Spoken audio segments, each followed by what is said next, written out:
Ce soir, sur la place, grande séance de cinéma avec le célèbre et audacieux Jim Parker et son cheval Dixie, de l'aventure et des galopades dramatiques avec les cavaliers du Far West.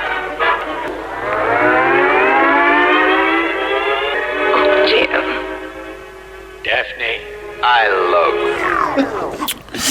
Mon cher professeur Thibault, bonsoir. Bonsoir, petite fée de l'AFM. Finalement, vous êtes aussi un peu comme moi, vous portez des lunettes.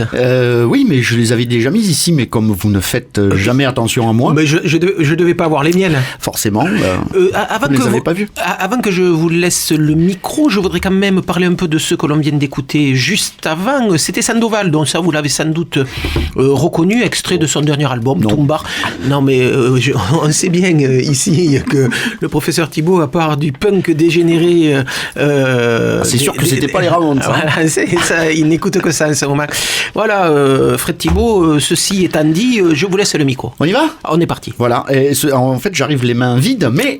Enfin, les mains vides, pas totalement, parce que j'ai pris des notes. Ça ne vous arrive pas souvent. Non, je crois que c'est la deuxième fois. Voilà. Combien plus de 10 ans ? 15, oui. 15 ? Comme vous y allez, une bonne quinzaine d'années. Je pense que j'ai pris 2 fois des notes. Voilà. Donc là, aujourd'hui, j'ai pris des notes. C'est parce qu'il y avait votre collègue de boulot que vous faites le malin ? Non, pas du tout. Pas du tout. Et j'arrive en fait sans rien, sans DVD, parce que la chose dont je vais vous parler, en fait, n'est pas sortie. Donc il faut guetter les projections qu'il y aura à droite et à gauche. Ou alors chercher sur le net. Et peut-être, oui, chercher sur le net, peut-être même des passages télé. En tout cas, j'espère. Et alors, pour le coup, je vais complètement changer les registres. Donc, pas de nazis, j'en suis désolé. Pas de filles à poil, j'en suis encore plus désolé. Pas d'explosion, pas de poursuite de voiture. Donc, tout ce qui fait un film intéressant. Tout ce qui fait le cinéma. Voilà, tout ce qui fait le cinéma. En fait, j'ai décidé de le mettre de côté.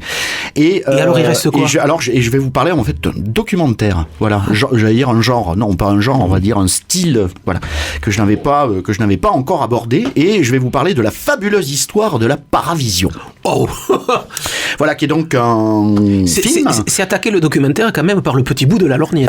Tout à fait. Enfin, je sais pas si c'est le petit bout de la lorgnette, justement, vous allez voir, qui est donc un film documentaire de René Garot et de Liliane Batelot. Alors, j'ai pas cherché ce qu'ils avaient fait, c'est pas ce qui m'intéresse, puisque ce documentaire est consacré à Guy Brunet.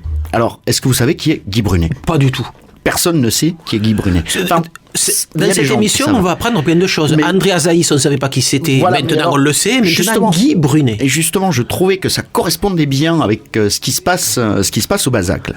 Alors, pour vous résumer un petit peu la situation, Guy Brunet est quelqu'un qui doit avoir, je pense, une 60aine d'années, peut-être un petit peu moins. Enfin, je ne suis pas arrivé à lui donner un âge. J'ai pas trouvé sa date de naissance. Qui vit à Viviez, qui est dans l'Aveyron. Oui. Donc c'est pas très loin. Et Guy Brunet donc avait des parents qui tenaient un cinéma. Et donc tout petit, ce garçon allait au cinéma tout le temps. À ce niveau-là, Guy Brunet se dit, moi, ce que je veux faire dans la vie, c'est faire du cinéma et je veux être réalisateur. Et là, c'est terrible parce que, oui, comme très souvent, on est victime de son milieu et là, ses parents lui disent, non, là, c'est pas possible, on est dans l'Aveyron, non, tu vas pas devenir réalisateur, tu vas aller travailler à l'usine. Alors c'est bien malheureux. Mais Guy Brunet est allé travailler, sexy, voilà. Ouais. Et Guy Brunet est allé travailler à l'usine, mais Guy Brunet n'a jamais oublié le cinéma.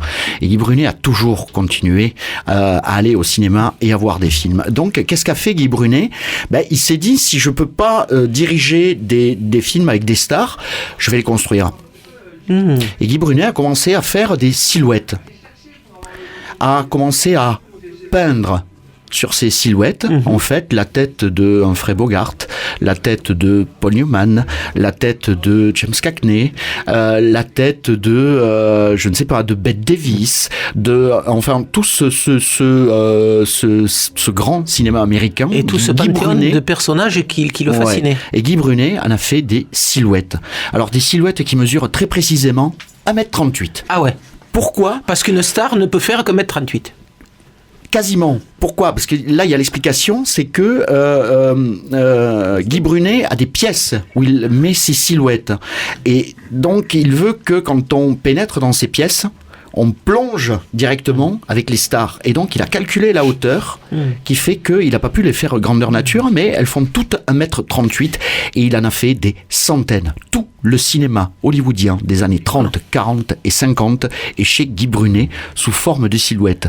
Mais une fois qu'il a eu ces silhouettes, qu'est-ce qu'il s'est dit ? Là, j'ai mes stars. Ben, il faut que je commence à écrire des scénarios. Alors Guy Brunet a commencé à écrire des scénarios.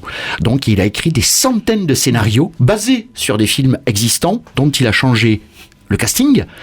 Il a fait des trucs absolument hallucinants, c'est-à-dire qu'en gros, je sais pas, prenons un grand classique hollywoodien, vous pouvez vous retrouver avec autant On emporte le vent, mais il a décidé que Clark Gable, il le remplaçait par Paul Newman, que Vivian Lee, il allait la remplacer par Bette Davis, et il construit ses castings comme ça. Et puis surtout, il enlève le nom du réalisateur sur ses scénarios, et puis il se place lui en tant que réalisateur. Normal, tout à fait normal. Il a, je dis pas qu'il a réécrit l'histoire du cinéma, il a réinventé quelque part l'histoire du cinéma. Et quand on a des scénarios, qu'est-ce qu'on fait ? Eh ben on les filme. Eh ben oui, mais il faut des décors. Et donc Guy Brunet est allé récupérer du carton, est allé récupérer des boîtes de conserve, etc. Et Guy Brunet a construit ses décors. Il a lui-même avec ses petites mains, il a peint comme ça et tout, et il a fait des décors qui sont des fois complètement dantesques, notamment pour des péplums ou des comédies musicales. Et il a décidé de mettre ses silhouettes devant ces décors, de les filmer et ces silhouettes, évidemment, ne parlent pas, et donc Guy Brunet a décidé de faire la voix de ces silhouettes. Et c'est comme ça que Guy Brunet a construit son œuvre. Voilà. C'est-à-dire qu'il est une espèce de parallèle, si vous voulez, au grand cinéma classique hollywoodien. C'est complètement hallucinant. Ça appartient, parce qu'il y a des extraits de ces films dans le documentaire, donc, qui nous font partager tout ça.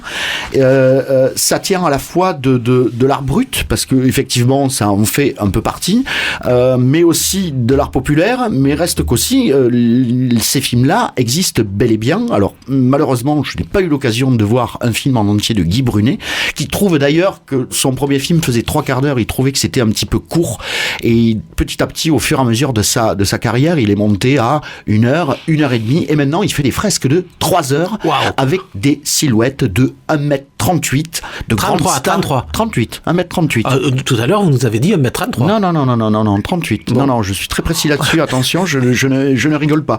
Mais voilà, et donc on peut trouver, je sais pas, qu'est-ce que je pourrais vous citer ? Je pourrais vous citer, par exemple, il a refait Le train sifflera 3 fois, mais il l'a fait avec John Wayne. Ah ouais. Parce qu'il est pertinent. Voilà. Et alors on peut trouver chez lui, il invente aussi alors il invente des titres aussi, parce qu'il y a un titre qui me plaît beaucoup qui est Attilus. Alors, est-ce que c'est un mélange de Attila et du Nautilus ? Je sais pas, mais en tout cas, il y a un truc qui s'appelle Crash Monto. Oh. Alors, Monto, je pense que c'est à cause du conte de Monte Cristo. Il y a un titre, alors là, que je trouve absolument formidable, auquel personne n'avait jamais pensé, qui est La planète rêveuse. Et qui a le meilleur cast du monde, parce que je crois que ça réunit quasiment toute sa liste de silhouettes. Il invente aussi des formats de diffusion, comme le Metraocolor. Alors, qu'est-ce que c'est que le Metraocolor ? Il faudrait peut-être lui demander directement. Enfin voilà, et quand on va chez lui aussi, toutes ces silhouettes sont rangées parce que c'est sa vie. Attention, je parle très très sérieusement. C'est la vie de cet homme est là et il est totalement heureux de faire ça, et il range ses silhouettes dans des pièces où il y a, par exemple, une pièce réservée aux hommes et il n'y a que des silhouettes d'hommes dans cette pièce. Il a une pièce réservée donc pour les stars après féminines, et donc les stars féminines sont rangées entre guillemets parce que pour lui elles sont pas rangées, elles vivent avec lui, et surtout il y a un truc qui est complètement hallucinant. Il y a une pièce qui est réservée en fait alors il appelle ça aux gens que l'on ne connaît pas, mais tout simplement c'est les producteurs, c'est les réalisateurs. Vous avez des silhouettes d'Alfred Hitchcock, d'Eric Vollstroem, vous avez des silhouettes d'Harry Cohn, enfin c'est une espèce de dinguerie. Personnellement, je n'avais jamais vu ça de ma vie, et c'est quelqu'un qui a justement décidé de dédier toute sa vie à cette espèce de travail complètement dingo, complètement farfelu. Et surtout, ce qu'il y a de très drôle, c'est que c'est quelqu'un dans le documentaire, qui est le passage le plus drôle du documentaire, c'est quand il dit que finalement, que c'est grâce aux acédiques qu'il est arrivé à faire, à créer cette œuvre, puisque effectivement, au bout d'un moment, il a arrêté de travailler pour se consacrer uniquement qu'à ses silhouettes, ses décors, et puis à les filmer. Et je pense avec un amour absolument incroyable du cinéma. Et voilà. Et moi, je conseille fortement ce documentaire. Alors pour le coup, je vais parler un petit peu du style justement du documentaire, qui là est un petit peu décevant, puisqu'on a droit, évidemment, on parle de vieux cinéma, alors évidemment on a droit aux images rayées et tout ça, ce qui personnellement m'emmerde un peu. Voilà, c'est pas parce qu'on parle de vieux cinéma qu'il faut que ce soit rayé ou qu'on entende mal le son ou ce genre de conneries. Voilà, ça c'est un peu la facilité, mais en tout cas bravo à ces deux réalisateurs d'avoir consacré un 52 minutes à Guy Brunet, que j'espère rencontrer très très très prochainement. Et voilà quelqu'un qui pourrait être programmé dans le cadre du festival Extrême Cinéma. Écoutez, j'y pense très très très très très fortement, parce que, et encore une fois, je vous dis, ça échappe à tout. Certains diront c'est de l'art brut, mais pour moi, ça n'est pas totalement, ça en possède quelques caractéristiques. D'autres diront c'est de l'art populaire, mais ça n'a pas non plus toutes les caractéristiques de l'art populaire. Ça échappe à tout, c'est quelque chose qui est très libre, et puis surtout que Guy Brunet est absolument ravi de faire ce qu'il fait, sauf quand il doit faire une exposition et qu'on lui enlève, comme il les appelle, ses enfants, parce qu'il adore vivre avec. Voilà, donc Guy Brunet, un documentaire lui est consacré. Je rappelle le titre, c'est La fabuleuse histoire de la Paravision. Voilà. Qui est le format inventé par Guy Brunet, c'est la Paravision. Et donc peut-être les aventures de ce personnage à voir bientôt dans Extrême Cinéma, le cinéma de l'étrange. Voilà, c'est quasiment là-dessus que Caramel Mou se termine.